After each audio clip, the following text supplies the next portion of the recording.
Hi everyone, it's Alyssa from the Township of Washington Library, but we are crafting at home today. The project that I have for you today is just a nice leisurely one. I wanted to do it at home because it does take just kind of a little bit of idle time, like it's like busy work. I'm not gonna call it tedious because crafting is never tedious, crafting is always fun, but we are making a clothespin wreath with sunflowers. And it's perfect for, the late summer, early autumn. We love to see sunflowers. And it's just a nice little transition from, the seashell wreath that I have on my front door into fall. So this is really easy, but yeah, it's the painting of the clothespins that just kind of takes a little bit of time. So I wanted to do this at home amongst all of my fall things. Licorice is here with me as well. She's not that excited about this project. Licorice, Licorice. Hi.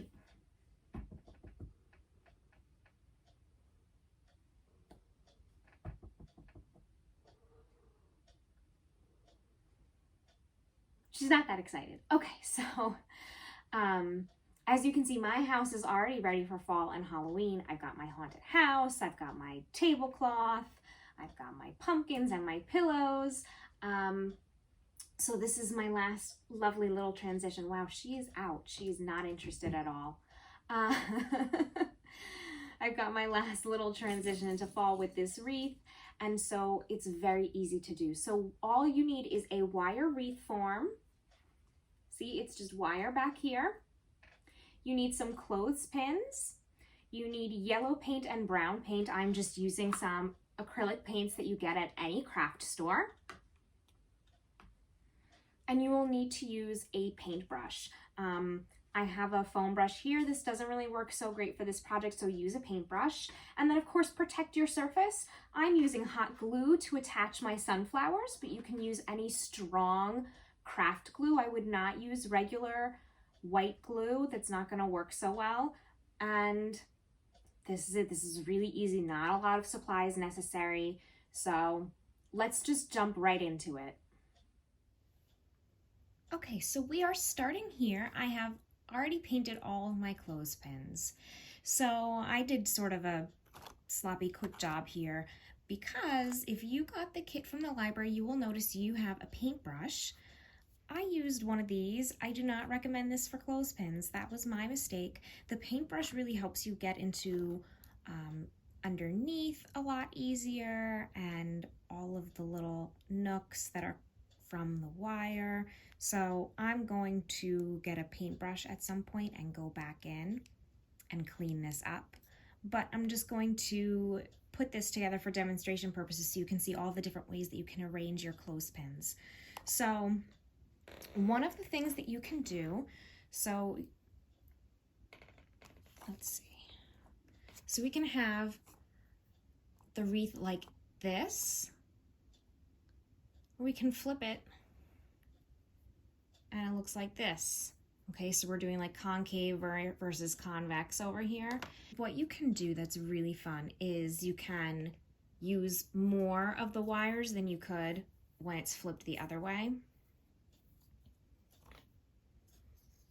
So I'm going to put a clothespin on the first two. Then I'm going to bring a clothespin in underneath this first wire and clip it to the middle two.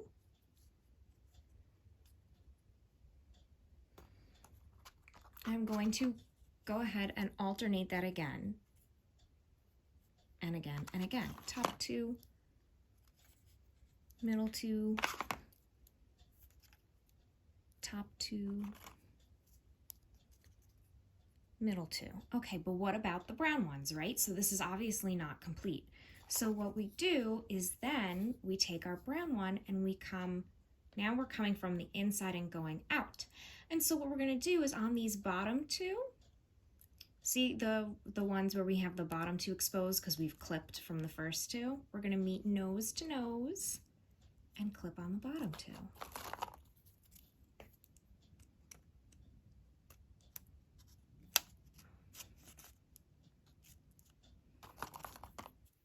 do that over and over again.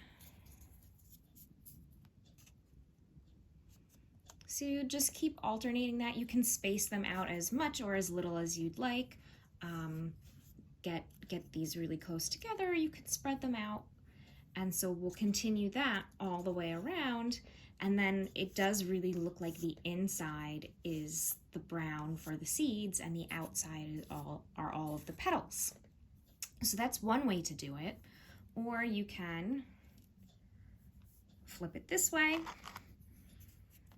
And when you flip it this way, you're not going to use this outer rim because then you wouldn't be able to let this lie on a flat surface like your door because it just pokes out too much.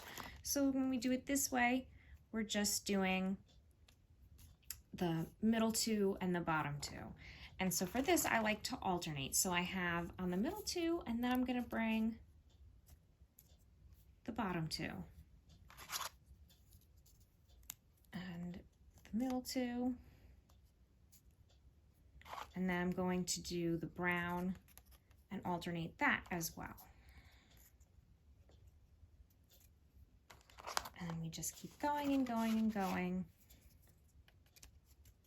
And this is a little bit just more of a mixed look. It's not, you know, not the same as this one where the brown is in the middle. This is just a little varied. I kind of like that it's got a different texture.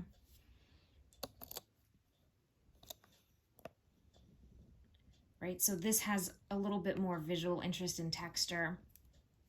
This does too, but it's just a different look. And I like it. And you can experiment. I think I have given you, depending on how tightly or loosely you pack them in, if you've got the kit, I've given you enough to do a pattern of 4 yellow, 2 brown, 4 yellow, 2 brown. So you can do that. If you need more clothespins, I just got these from the dollar store. And you can add more. This pattern I think will need more, again, depending on how far you space them out. But yes, you can do that. Again, you can see how sloppy I painted mine. Do a better job. This is a perfect project for, like I said before, just kind of sitting in front of the TV and watching a cozy movie or your favorite show.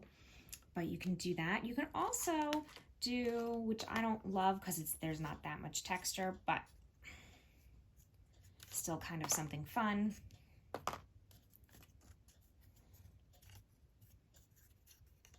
You can do 4 or 3 yellow clothespins in a row on the middle 2, and then you can do 2 brown ones on the lower 2, and then that sort of does create the illusion of the brown seeds in the middle. So I'll show you what that looks like too.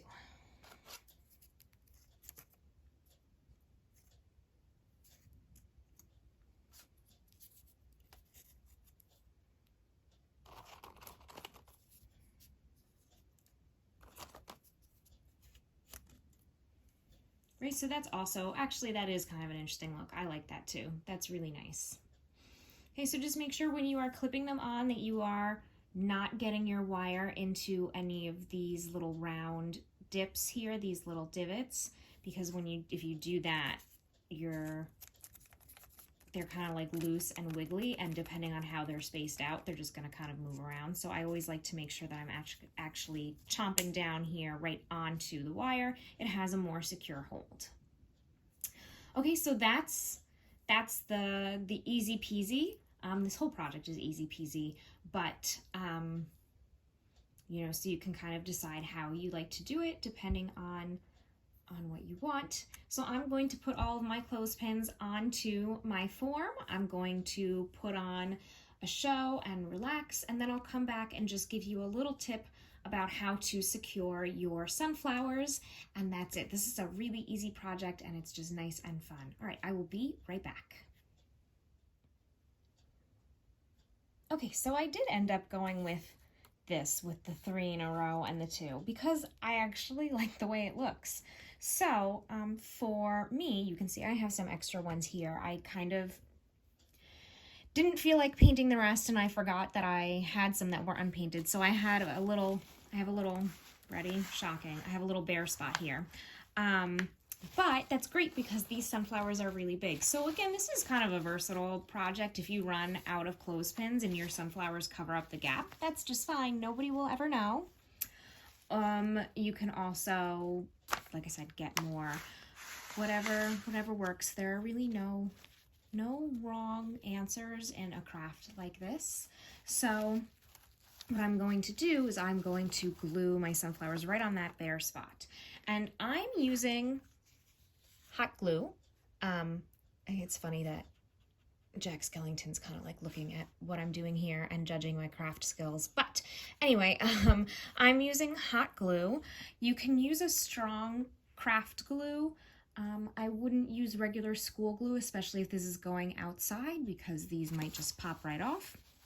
One of the things about hot glue is that sometimes, especially with plastic and metal, it could just pop right off. So I want to make sure that I am applying the hot glue to the fabric part. It kind of soaks in a little bit better.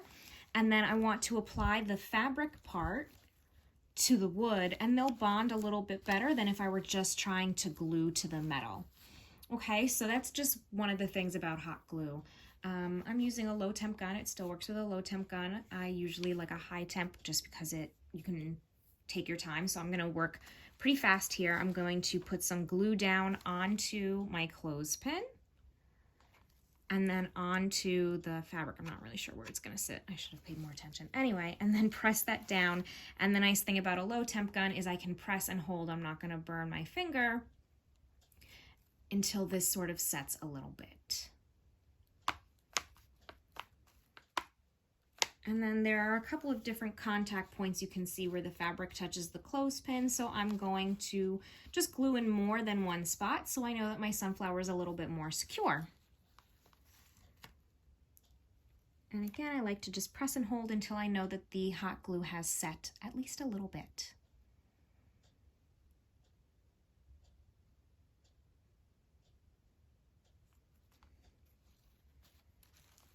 Okay, once this is kind of set to the clothespin, I'll flip it around and we'll add some glue on the back to where the fabric is touching the metal. And we're also going to glue the sunflowers together. They'll support each other, which is so nice. They'll just support each other, right? Okay, so let me flip this and let me start to glue this upper one down here. Right, just make sure it's in a position that I like.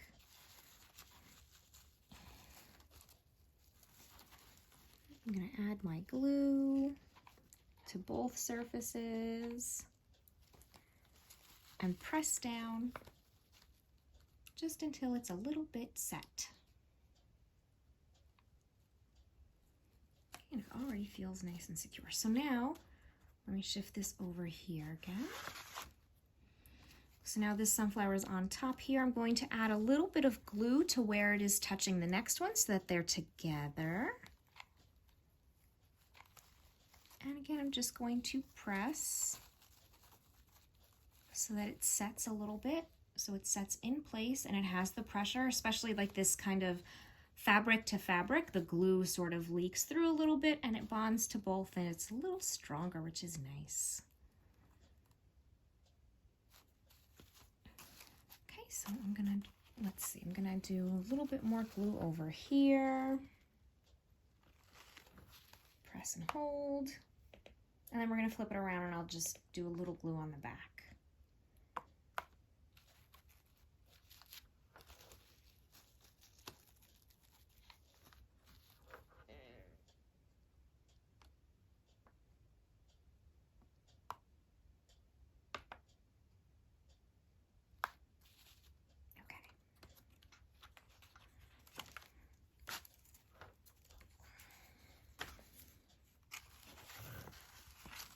So on the back here, I'm just going to add some glue to the green part of the fabric and just press it down gently and let that attach there.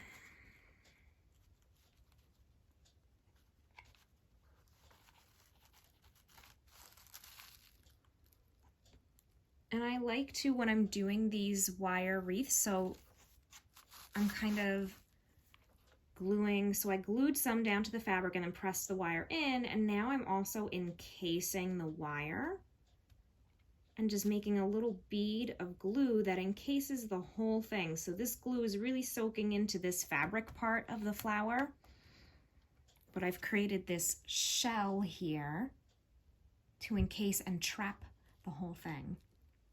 I'm gonna let this set for a couple of seconds, and then I'll focus my attention on this one.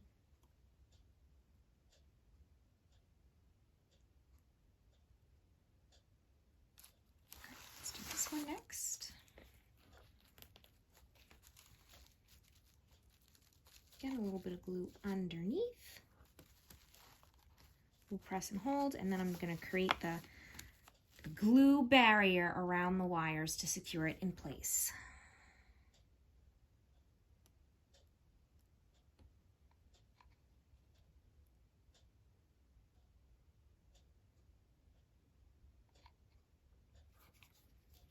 Okay, that's it. I'm going to let this set for a minute, and then we're done. We'll look at the whole thing all together. Okay, everybody, so this is it. That's it. It's so simple. We are done. By time you see this video, it will officially be fall. I hope that this helps you get ready to usher in the cooler weather. Like I said, I'm going to ceremoniously take off my seashell wreath and put this one on the door instead and get ready for fall. All right, so the last thing is, depending on where you are hanging this or how you are hanging this, you can just simply, I have a hook on my front door, kind of built into my front door, so I'm just going to put the wire right over that. You can also, something that I think would be lovely, a burlap ribbon. You can also get those at the dollar store. So this is all dollar store supplies. The sunflowers you can get at the dollar store depending on when you get there. You can also get them online at other retailers, but you can get a burlap ribbon from the dollar store or the craft store, wherever. And a big, beautiful burlap bow or ribbon would be lovely with this. And that's it. And then you just hang it up wherever it is that you're hanging it up. Such a simple craft, really lots of fun. I do love the clothespin wreaths. The seashell wreath that I have is also clothespins. I will link to that video because we did that one way back when we started doing these videos together. But there's just lots of fun things that you can do with clothespin wreaths. Okay, I hope you had fun, and we will see you back here next time, maybe not in my house, maybe back at the library, for our October craft. If you haven't seen, you should be getting your newsletters. I mean, at the airing of this video, you should be getting your newsletters for October, November, and December very soon. You can also check our website so you can see what our upcoming crafts will be for adults, teens, and kids. And you can go ahead and register. All right, everyone. I'll see you soon.